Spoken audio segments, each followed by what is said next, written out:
Welcome to the shop. Steve here at SKS Props, and today I'm going to show you how to build a simple night helmet using some basic foam fabrication techniques.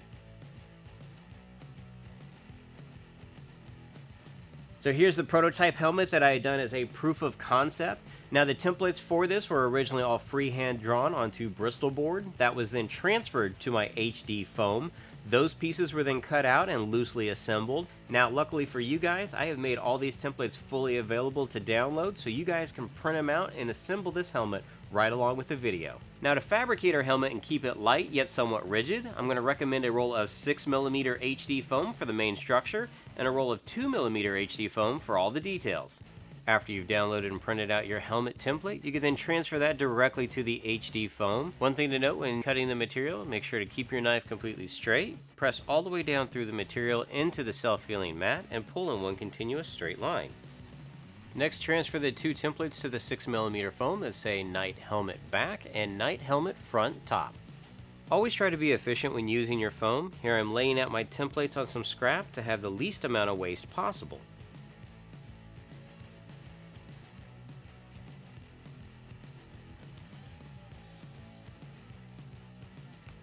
Now it's time to switch to your thinner sheets. Take your template that says Face Detail and transfer that onto 2mm HD foam.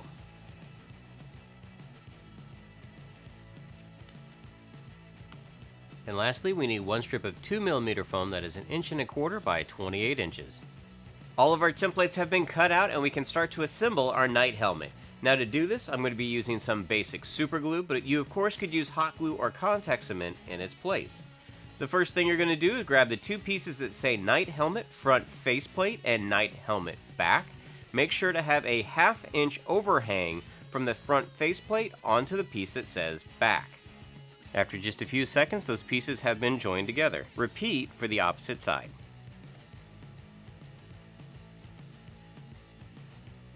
The next piece that we're going to assemble is the one that says Night Helmet Front Top. Now once again, you want to curl this either by hand or using a heat gun. And also make note of the 1/2 inch overlay that's going to go all the way around the perimeter except for the very top. This again is going to be where you're going to be applying your adhesive. Now I'm going to move around to the other side to make sure that it all lines up properly.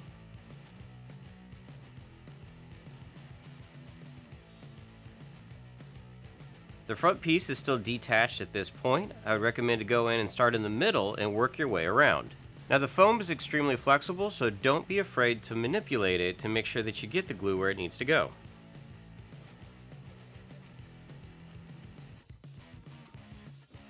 The top of the helmet is a little difficult to assemble. If you notice, the back part of it is almost a perfect half circle where the front goes up at an angle. My recommendation would be actually to start on one of the sides and then move your way around the back profile of the helmet.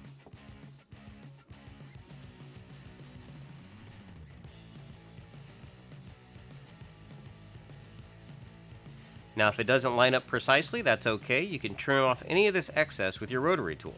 Once the top of the helmet has been lined up on either side and across the back, you can then start to manipulate the front. Now while you're doing this, you want to make sure to be squeezing the foam in and attaching it. That way it will keep this shape.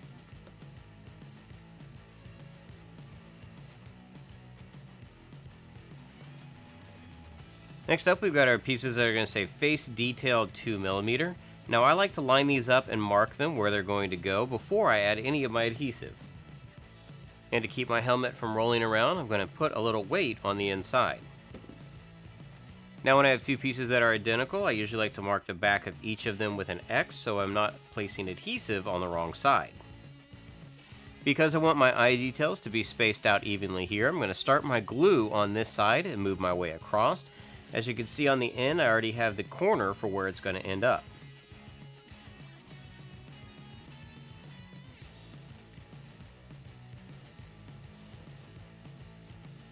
And for the piece on the bottom, just add adhesive to the very end of it and wrap it around on the inside. Once that's good to go, just repeat for the other side.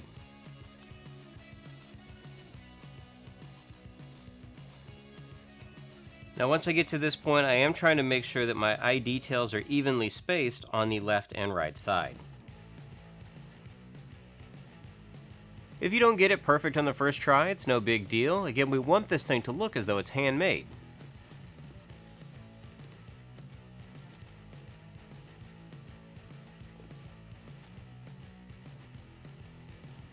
Next up, we have our band that's going to go around the top, and that's going to hide this seam. Now, if you do have spots that are uneven to the back plate, go ahead now with your rotary tool and sand these down to make them flush. And always remember, when using your rotary tool, safety first.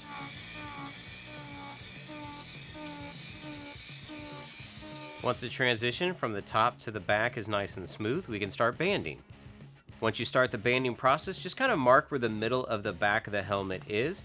Now, when you're placing down your 2mm foam, make sure that you have about a 1/4 inch overhang, because this is actually going to fold over onto the top of the helmet and make it seamless.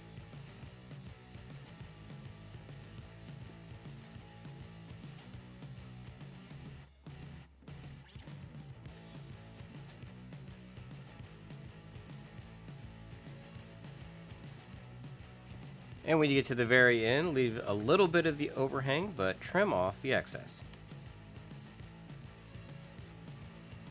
Now start gluing down the foam overhang around the perimeter of the helmet, and don't worry, this 2mm HD foam stretches pretty well.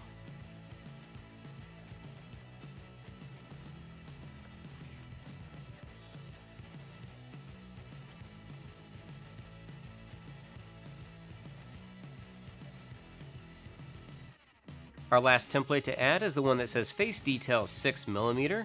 Now this is going to cover up all the additional seams on the front of the helmet. The important thing to note is that it just needs to line up perfectly in the middle, so I like to mark the top and the bottom of the points before I add adhesive.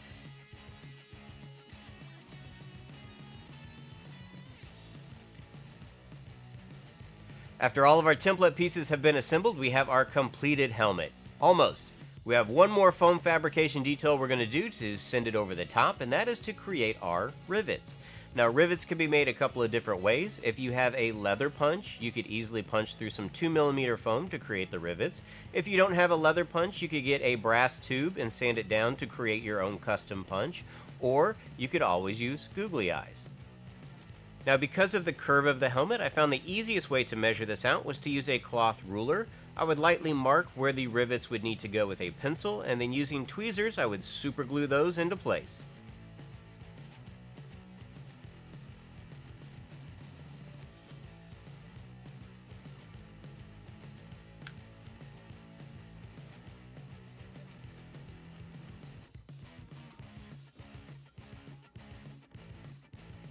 After using a cordless drill on the lower faceplate, I then went in with a heat tool and cleaned up all the holes. Now this process does put off some nasty fumes, so make sure that you are wearing your respirator and you're doing this in a well-ventilated area. Last fabrication step on this helmet, go ahead and grab your rotary tool with stone bit and clean up all the edges. Now this is also going to be the perfect time to go ahead and give this guy some battle damage. Now, if you're doing battle damage, really plan it out where the damage would be and why it would be there. You want to tell a story.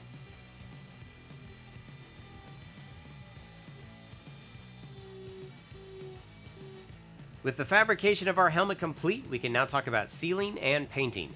When it comes to sealing my foam, you actually do not have to do a heat treatment on there, and if you do a heat treatment, I would recommend that it be very light. Me personally, I do a light heat treatment on all my props and costumes, and then I go back with 400 grit sandpaper and I lightly buff the surface. This allows the foam to open up a little bit more, so if I'm using Plastidip or Flex Bond, it has something to bite into. On this particular helmet, I'm actually going to be using Flex Bond to do my sealing, and I'm going to be mixing in some Utrecht Mars Black, so it's going to tint it and give us a good base. I'm using a 1/2 inch mop brush to apply the Flex Bond and paint primer directly to the foam surface. Now the reason I like mop brushes for this application is they have long bristles on them, and so it's able to get the paint and Flex Bond into all the little details and nooks and crannies that we'd put into the helmet.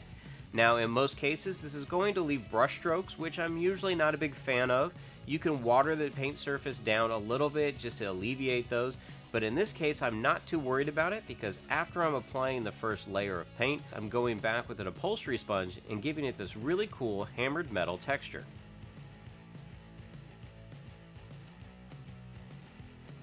After our Flex Bond and paint mixture has fully cured, it is time to prime our piece. Now for most of the priming that I do on my props and costumes, I usually use the Krylon Ultra Flat Black Primer. Now this stuff works really well, but the big thing to note is you do not want to put it on thick. When you're using any type of paint or primer on a foam prop, you want to put it on in a very thin and continuous stream. This will prevent the paint from pooling and running. After our primer has dried, it is time to move on to our base color paint, and for this particular prop, I'm using the Rust-Oleum Universal Series Antique Pewter. Now this is a hammered metal paint, but we're not going to put it on thick enough for it to do that chemical reaction. Again, like our primer, we're going to do this thin. This is just a base layer. We're going to be hand painting all of our details on top. Our helmet has been primed and painted with a base coat, and honestly, it's looking pretty good. If you wanted to, you could actually stop right here. I'm going to continue to add a few more details though by doing some hand painting, and to do that I'm going to be using some Utrecht brand heavy body acrylics. To start off, I'm going to be doing a wash using Mars Black with a 1/2 inch mop brush. Now the trick to this is to add enough water to really displace the pigment all over the piece. You don't want it too thick because we're not trying to cover up the silver paint that we have as a base layer. If it does start to build up a little too thick on you in certain spots, go in with a slightly damp paper towel and just remove the excess paint. And most times I usually use a hairdryer to speed up the dry time on this layer. On my second pass of the Mars Black, I'm using less water and more pigment. I'm also making sure that my filbert brush is fully loaded so that when I place it into the recesses of the helmet, I can then feather it out.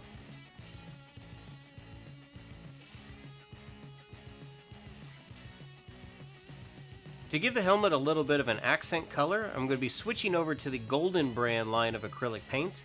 For all the face details here, I'm going to be painting those using the Iridescent Bronze Fine. Now for this application, I'm not applying the paint too thick. I don't want to completely cover the surface. In fact, I want some of the silver and some of the Mars Black that we've already applied to show through.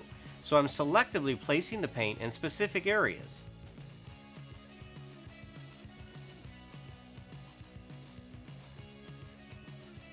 For the highlights on the main portion of the helmet, we're going to use the Liquitex Heavy Body Iridescent Rich Silver. And just like all metallics, you want to make sure not to use any water with this product. And I'm using a 1/2 inch mop brush to apply it so we minimize our brush strokes. We're going to apply the paint in a very sporadic way.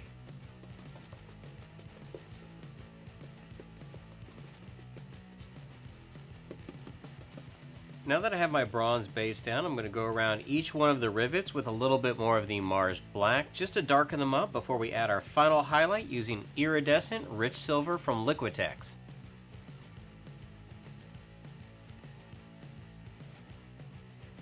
Last step in painting the helmet, we're going to take a detail brush and a little bit of watered down Mars Black and drop that into all the battle damage that we had done earlier in the helmet.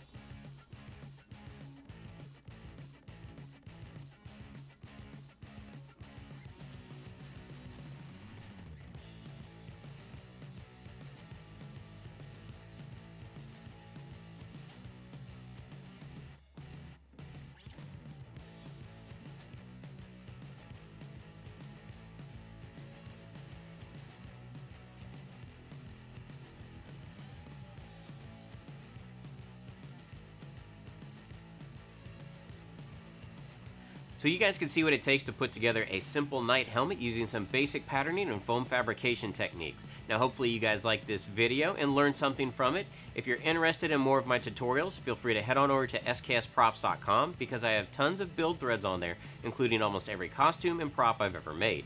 Also, be sure to head on over to Blick Art Materials to pick up all your cosplay supplies, because of course they carry my HD foam, but they carry a wide array of all kinds of fine art supplies that'd be great for cosplay.